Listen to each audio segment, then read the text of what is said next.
नमस्कार, live cities के night bulletin दिन भर बिहार में आपका स्वागत है। आपके साथ मैं मुस्कान। आनंद मोहन की बेटी चेतन आनंद का बड़ा आरोप, पापा की रिहाई बीजेपी ने रोकी थी। ललन सिंह बोले, आनंद मोहन की रिहाई से भाजपाइयों को दर्द क्यों।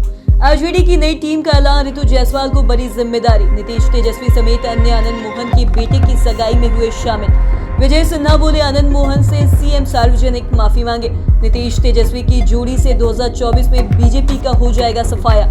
विपक्षी एकजुटता पर प्रशांत किशोर का तंज, कहा नीतीश का चंद्रबाबू जैसा होगा हाल। दरभंगा, मोतिहारी समेत कई शहरों में पीएफआई के ठिकानों पर एनआईए ने की छापेमारी। तो वहीं समस्तीपुर में टला बड़ा रेल हादसा, फुटओवर ब्रिज से टकराई मालगाड़ी। पटना से रांची जा रही बस दुर्घटनाग्रस्त हादसे में 3 लोगों की मौत। अब खबरें विस्तार से।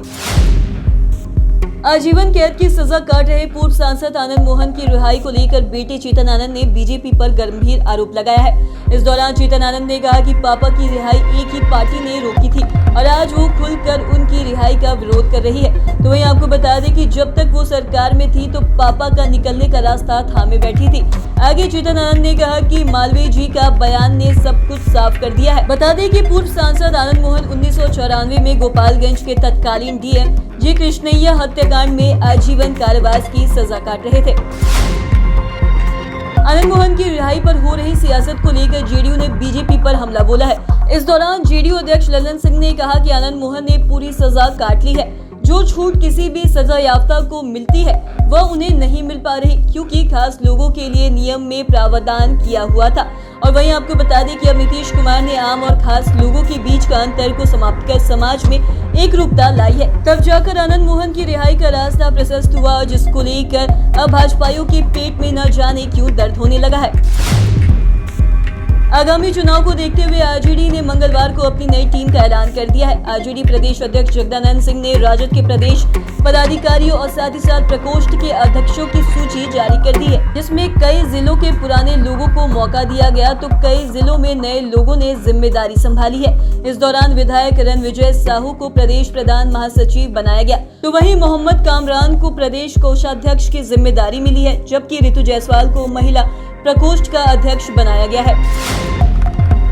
मुख्यमंत्री नीतीश कुमार मंगलवार को पूर्व सांसद आनंद मोहन की बेटे की सगाई में पहुंचे, जहां उन्होंने आनंद मोहन के बेटे चेतन आनंद और मंगेतर आयुषी को आशीर्वाद दिया। इस दौरान उनके साथ deputy CM Tejashwi Yadav, JDU अध्यक्ष ललन सिंह समेत कई बड़े अन्य नेता भी मौजूद रहे। यह सगाई समारोह पटना के एक फार्म हाउस पर संपन्न हुआ। बता दें कि आनंद मोहन की रिहाई को लेकर बिहार सरकार ने नोटिफिकेशन जारी कर दी है, जबकि एक खबर भी आनंद मोहन को बेटे के सगाई समारोह के दौरान पटना में ही मिली थी।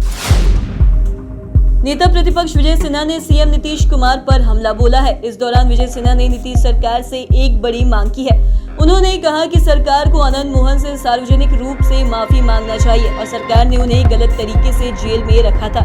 तो वहीं इस मामले में बीजेपी सांसद सुशील मोदी ने कहा कि 2016 में नीतीश कुमार बोले थे कि सरकारी अधिकारी के हत्यारों को किसी प्रकार की छूट नहीं मिलेगी, लेकिन अब अपने फायदे के लिए वो फिर से पलट गए हैं। बता दें कि आनंद मोहन अभी पैरोल पर जेल से बाहर आए हैं। इसी बीच बिहार सरकार ने उनके रिहाई के आदेश का नोटिफिकेशन जारी कर दिया है।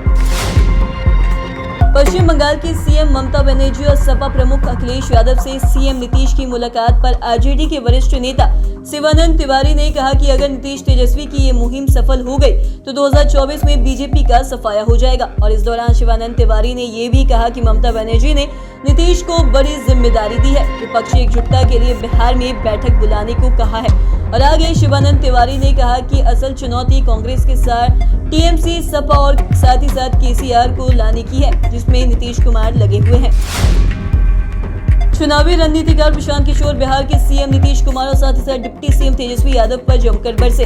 इस दौरान प्रशांत किशोर ने कहा कि जिसका खुद का ठिकाना नहीं है वो देश में विपक्ष को जोड़ने की बात कर रहा है। प्रशांत किशोर ने कहा कि नीतीश कुमार वही कोशिश कर रहे हैं जो आंध्र प्रदेश के पूर्व मुख्यमंत्री चंद्रबाबू नायडू ने 2019 के लोकसभा चुनाव से पहले भारतीय जनता पार्टी का मुकाबला करने के लिए की थी। उन्होंने आगे कहा कि नीतीश कुमार के पास लंगड़ी सरकार है, इसलिए उन्हें बिहार की चिंता करनी चाहिए। पीएफआई से जुड़े मामले में आज एनआईए ने दरभंगा, मोतिहारी, सिवान, मुजफ्फरपुर और मधुबनी जिले के कई ठिकानों पर छापेमारी की। इस दौरान एनआईए ने सिवान से 2 लोगों को हिरासत में भी लिया। छापेमारी दल के लोगों ने आरोपियों के परिजन से पूछताछ की और साथ ही मोबाइल और कुछ कागजात भी जब्त किए हैं। बता दें कि प्रतिबंधित संगठन पीएफआई पर देश भर में 17 स्थानों पर एनआईए की छापेमारी हो रही है। बिहार के समस्तीपुर में मालगाड़ी एक बोगी फुट ओवर ब्रिज के पिलर से टकरा गई, जिसकी वजह से मालगाड़ी ट्रेन की बोगी का एक हिस्सा क्षतिग्रस्त हो गया और साथ ही पुल पर आवागमन भी बाधित हो गया। इस दुर्घटना के बाद रेलवे के अधिकारी मौके पर पहुंचकर जांच शुरू कर दी है, जिसके बाद फुट ओवर ब्रिज को बंद कर दिया गया और साथ ही मामला समस्तीपुर बरौनी रेलखंड के दलहनसराय स्टेशन का बताया जा रहा है। बिहार से रांची जा रही बस हादसे की शिकार हो गई। भीषण सड़क हादसे में 3 लोगों की मौत हो गई, जबकि 12 से अधिक लोग गंभीर रूप से घायल हो गए हैं। हादसे के बाद आनंद फानन में सभी घायलों को अस्पताल में भर्ती कराया गया। बता दें कि पटना के बख्तियारपुर से रात 9 बजे खुली बस NH 33 पर चुट्टी पालू घाटी से गुजर रही। इस दौरान रांची की ओर से आ रही अनियंत्रित टेलर सामने आ रही बस से जा टकराई, जिसके बाद बस बीच सड़क पर पलट गई। तो आज के इस खबर में इतना ही। अगर आपने अब तक हमारे चैनल को सब्सक्राइब नहीं किया तो तुरंत कर ले। साथ ही हमारे फेसबुक पेज को लाइक करें। वीडियो देखने के लिए आपका धन्यवाद।